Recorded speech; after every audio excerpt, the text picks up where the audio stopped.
tulipokea taarifa ya moto mnamo saa 12 na dakika 34. Dakika 35 tumetoka eneo la tukio. Tumetoka kituoni kufika eneo la tukio. Of course tumekuta moto ni mkubwa. Kwa taharuki kwa haraka tukaweza kukabili moto kwa kushirikiana na wenzetu wa private sectors na vikosi vingine vya kutoka zimamoto Kinondoni, tukashirikiana nao kwa pamoja mpaka hali ambayo unaiona moto umekabili kwa 100% na hakuna madhara yoyote kwa binadamu mpaka hivi sasa. Na kwa haraka chanzo cha moto inasemekana ni hitilafu ya umeme, lakini bado taarifa kamili itatoka baada ya timu ya investigation kufanya uchunguzi wa kina. Jina naitwa Hapson David Kofi, ni mkurugenzi katika kampuni ya Mr. UK na Skyway.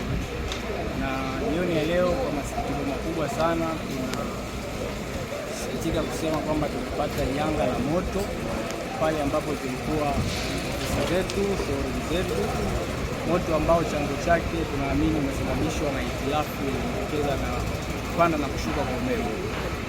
Nasikitika kwa sababu tumepoteza mali nyingi.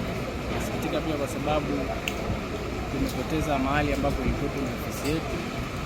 Lakini pamoja na hayo yote, tunashukuru jitihada zilizofanyika na zimamoto, tunashukuru jitihada zilizofanyika na wasamaria wema katika kusaidia kuokoa mali chache ambazo zimefanikiwa kuokolewa.